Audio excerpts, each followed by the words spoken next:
Ada kejadian aneh di rumah sakit ini di mana para pasien selalu meninggal di tempat tidur pada kamar yang sama dan selalu pada Jumat pagi tanpa peduli umur, kelamin, ataupun kondisi kesehatan mereka.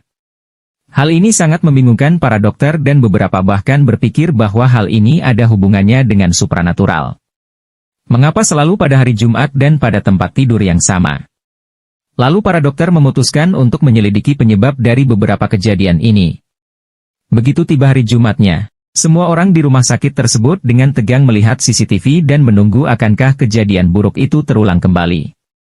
Seiring waktu berputar, tepat sebelum waktu keramat itu tiba, pintu kamar tersebut terbuka. Kemudian masuklah Udin, part-timer cleaning service untuk hari Jumat. Ia langsung mencabut peralatan untuk nafas bantuan sang pasien dari stop kontaknya lalu menggantinya dengan vacuum cleaner dan mulai membersihkan ruangan. Seorang sopir truk yang telah berada di jalan selama 2 minggu, berhenti di sebuah tempat kafe dangdut. Dia berjalan lurus ke Mami, menaruh uang 1 juta dan berkata, "Saya ingin wanita Anda yang jelek dan seporsi nasi goreng." Madam terperangah. "Tapi Pak, untuk jumlah uang yang Anda berikan bisa mendapatkan salah satu wanita tercantik saya dan 3 porsi hidangan lezat." Sopir truk menjawab, "Dengar sayang, aku tidak sedang terangsang, aku hanya rindu rumah." Udin baru saja diterima di sebuah perusahaan. Hari itu pertama kalinya ia masuk kerja, ia masih belum mengetahui kebiasaan perusahaan, yaitu sesudah makan siang setiap pegawai kantor mendapat bagian buah-buahan dengan cuma-cuma. Sehabis makan siang dan kembali ke kantornya, di atas meja kerjanya ditemukan sebuah jeruk, maka ia pun segera bertanya, "Jeruk di atas meja kerjaku ini jeruk siapa?" Setelah mendengar perkataan ini, Joko teman sekantornya menyahut, "Jeruk ini untukmu." Udin dengan heran bertanya, "Kenapa kok untukku?" Joko pun menjawab sambil bercanda, "Itu karena kamu ganteng, Din." Udin pun lalu mengamat-ngamati teman sekantornya tersebut dari kepala sampai ke kaki. Kemudian dengan ragu-ragu bertanya, "Kalau begitu, kenapa kamu kok juga mendapat bagian jok?" Soimah menemui dokter untuk periksa kehamilan. "Loh, ibu ini kan yang tempo hari periksa, emang ibu hamil lagi ya?" "Iya Dok." "Apa obat KB yang saya beri tempo hari ibu tidak minum?" "Minum Dok." "Lantas, kenapa ibu bisa hamil?" "Ya gimana tidak mau hamil Dok, obat baru nyampe leher, celana dalam udah nyampe lutut."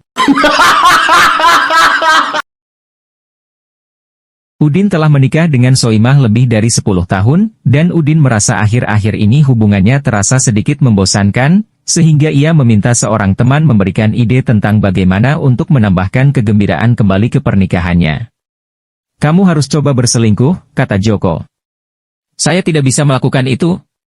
"Saya akan selalu setia padanya," sahut Udin. "Jika kamu meyakinkan dia untuk membiarkan kamu melakukannya, itu namanya bukan selingkuhkan. Coba saja." Udin setuju untuk mencobanya. Pada suatu kali istrinya tampaknya berada dalam suasana hati yang sangat baik, Udin pun berbagi ide dengan dia bahwa pasangan baru akan menambah gairah. "Sayang," istrinya berkata, "itu tidak akan membantu pernikahan kita. Percayalah, aku sudah mencobanya." Hari itu, guru fisika di sebuah sekolah menengah khusus putri mohon cuti sakit. Para siswi pada menerka siapa yang akan mengajar sebagai pengganti guru yang tak masuk itu. Pada waktu jam belajar fisika, datang seorang guru lelaki muda yang sangat ganteng. Maka itu, seorang siswi berkata dengan nada menggoda, "Pak Guru, pada jam pelajaran ini, bolehkah kita tak usah belajar? Gimana kalau kita main beberapa permainan yang merangsang?" Sesudah diam sejenak, Pak Guru berkata, "Baiklah. Yuk, segera tutup semua buku pelajaran kalian. Mari kita sekarang melakukan ujian." 2 sperma berlomba untuk mencapai sel telur. Setelah 10 menit, sperma satu bertanya kepada yang lain, "Hei, berapa lama lagi kita mencapai sel telur?" Jawaban yang lain, "Terus berenang, kita bahkan belum sampai amandel." Suatu hari, Udin dan Soimah kedatangan teman lama mereka semasa sekolah yang baru pulang dari luar negeri. Sesudah seharian mengobrol temannya pun pulang, Udin berkata kepada Soimah, Teman kita Lastri sesudah pergi ke luar negeri selama beberapa tahun sama sekali telah berubah. Ia kalau berbicara, tangannya sering-sering bergerak layaknya orang sedang menari saja. Nampaknya ia telah terpengaruh oleh bahasa dan kebudayaan asing.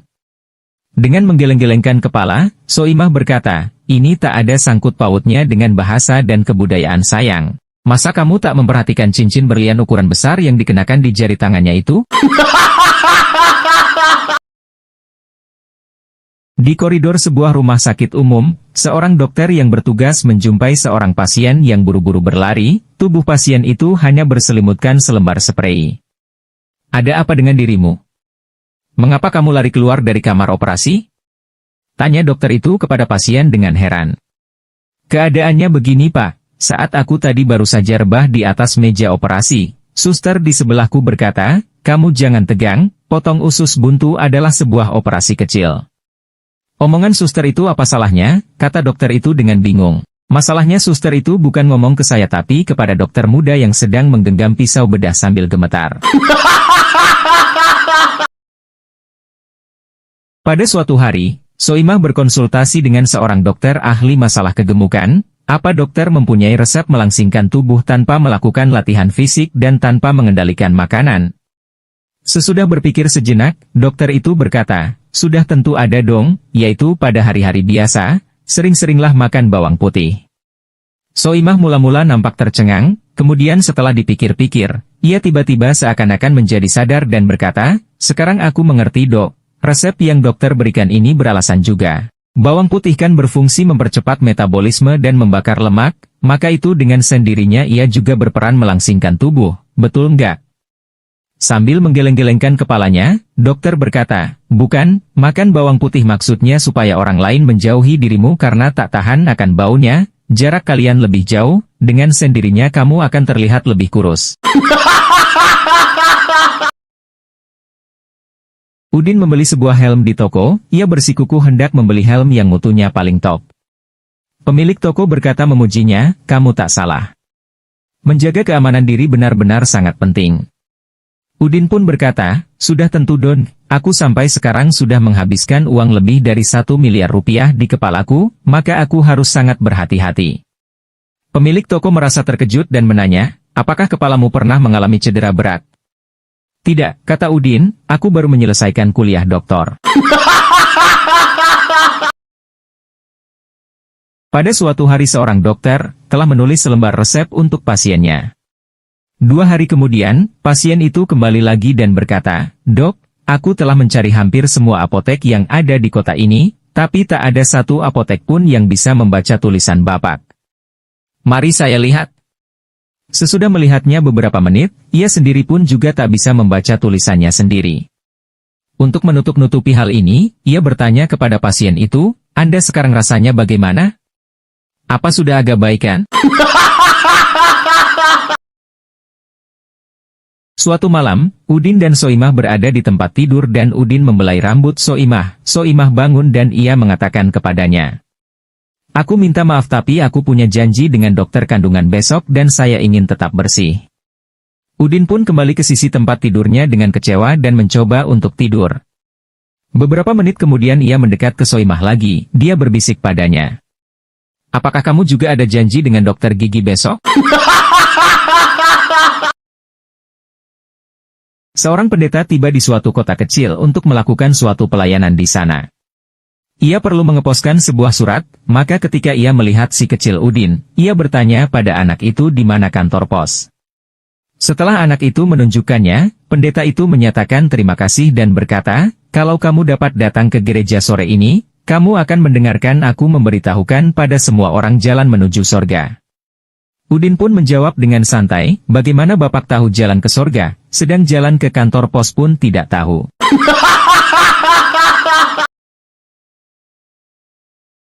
Soimah bertemu dengan Lastri dan berbicara. Soimah menyatakan bahwa dia akhirnya hamil setelah bertahun-tahun mencoba. Bagaimana kau mengaturnya?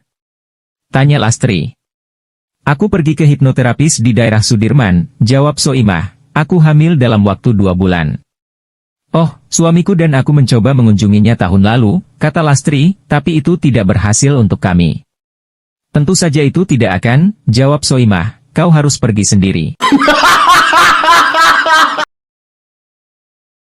Ada cerita seorang ibu yang sedang hamil 9 bulan. Setelah diperiksa dokter ternyata akan punya 3 bayi kembar. Di suatu saat ketika, si ibu hamil sedang istirahat, ketiga bayi dalam kandungan asik ngobrol. Bayi yang pertama, andaikan aku sudah dilahirkan di dunia, dan jika aku sudah besar cita-citaku, aku ingin jadi arsitek pembangunan. Akan aku bangun ruangan yang lebih besar biar tidak sumpek lagi untuk kita bertiga. Bayi yang kedua, aku sih kepingin jadi PLN, biar ruangan ini tak jadi gelap. Bayi yang ketiga menyahut, kalau aku kepingin jadi polisi. Soalnya aku ingin menangkap penjahat berkepala botak yang sering keluar masuk dan meludahi kita bertiga di ruangan ini. Udin, seorang pasien pria dengan sangat khawatir pergi ke psikiaternya. Saya jatuh cinta dengan kuda saya, katanya. Tapi itu tidak masalah, jawab psikiater. Banyak orang menyukai binatang. Misalnya saya dan istri saya memiliki anjing yang kita sangat cintai. Ah, tapi dokter, jawab Udin. Ini adalah daya tarik seksual yang saya rasakan terhadap kuda saya. Apa? Seru dokter itu. Apa jenis kuda itu? Jantan atau betina? Betina, tentu saja, kata Udin. Apa Anda pikir saya homo? Soimah seorang penulis saat berlibur di laut telah menulis catatan harian sebagai berikut. Hari pertama, aku telah menjumpai kapten kapal. Hari kedua, kapten kapal mengundangku makan malam bersama dengan dirinya di satu meja, aku merasa sangat bangga. Hari ketiga, kapten kapal mengajakku berkeliling meninjau kemana-mana, bahkan masih membawa diriku bermain-main ke kabin nahoda. Hari keempat, kapten kapal membawaku melihat-lihat kamarnya dan mengajukan permintaan yang keterlaluan kepadaku, ia minta aku bercinta dengannya. Kelakuan ini sama sekali tak sesuai dengan identitasnya sebagai kapten kapal yang disandangnya.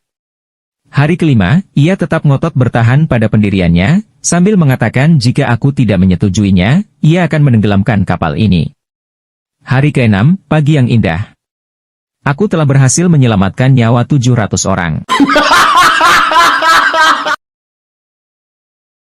Soimah menjadi frustrasi oleh kebiasaan suaminya karena mereka selalu bercinta dalam gelap.